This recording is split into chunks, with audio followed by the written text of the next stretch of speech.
இங்கே பெரிய வீட்டை சேர்ந்த இந்த பாப்பா அவங்க வீட்டில் அவங்க ஃப்ரெண்ட்ஸோடலாம் சேர்ந்து கண்ணாமூச்சி விளையாடிக்கிட்டு இருக்காங்க. க்ளோஸ் ஃப்ரெண்டு ஒருத்தி அவளுக்கு இருக்கா. அவள் சொல்லிடுறா எல்லாரும் எங்கே ஒளிஞ்சிருக்காங்க, நீ போய் அவளை கண்டுபிடின உடனே இவளும் போய் கண்டுபிடிக்கிறா. மற்ற எல்லாருமே நீங்கள் 2 பேர் மட்டும் சீட் பண்ணுறீங்கன்னு சொல்லிட்டு அங்கேருந்து போயிடுறாங்க.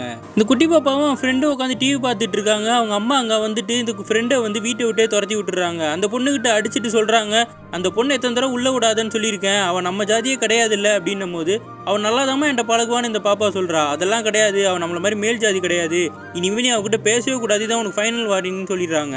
ஃப்ரெண்டு பாப்பாவும் அதை கேட்டு ஓடிடுது. இவளும் வந்து வாசல்லே உட்காந்து ஃபீல் பண்ணிக்கிட்டு இருக்கா. அவங்க அம்மா கூடையை கொடுத்து அப்பா வயலில் இருக்காரு, இதை போய் சாப்பாடு கொடுத்துடுவான்னும் போது முடியாதுன்னு சொல்கிறா. உனக்கு அடி விழுன்னு சொன்னவொடனே இந்த பொண்ணு கூடையை தலையில் வச்சுக்கிட்டு செருப்பு மாட்டிக்கிட்டு வெயிலில் நடக்க ஆரம்பிச்சிடுறா. இந்த பொண்ணு கூடையை வச்சுக்கிட்டு அந்த ஃப்ரெண்டு பாப்பா வீட்டை தாண்டும் போது அவள் பின்னாடியே ஃபாலோ பண்ணிகிட்டே வந்து என்கிட்ட பேசான்னு பேரை சொல்லி கூப்பிட்டுக்கிட்டே இருக்கா. ஒரு செகண்ட் அவள் நின்று திரும்பி எங்கள் அம்மா அவங்ககிட்ட பேசக்கூடாதுன்னு சொல்லிட்டாங்கன்னு சொல்லி வேகமாக போகிறா. பேச வேணாம், நான் சொல்கிறதையாவது கேளுன்னு ஃபாலோ பண்ணிக்கிட்டே வரா.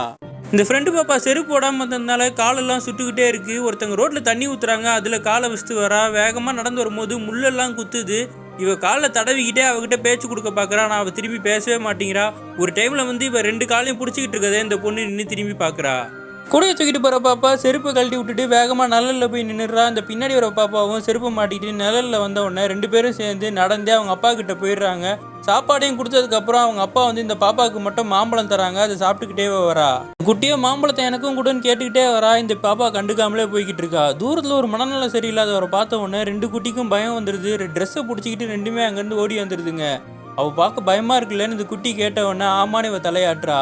அதுக்கப்புறம் என்ன பண்ணுறான்னா, அவள் போட்டிருக்க செருப்பு ஒரு செருப்பை இந்த பாப்பாட்ட கொடுத்துட்றா, ஒரு செருப்பை மாட்டிக்கிறா. செருப்பு மட்டும் கொடுத்தது இல்லாமல் மாம்பழத்தையும் கொடுத்துட்றா. இந்த குட்டி மாம்பழத்தை சாப்பிட்டுக்கிட்டே 2 பேரும் ஜாலியாக சிரிச்சுக்கிட்டே விளையாடிக்கிட்டே வராங்க. ஜாதினா என்ன, யார் பெரியவங்க யார் சின்னவங்கன்னு வீட்டில் அம்மா அப்பா சொல்கிற வரைக்கும் இந்த பசங்க சந்தோஷமாக தான் இருந்தாங்க.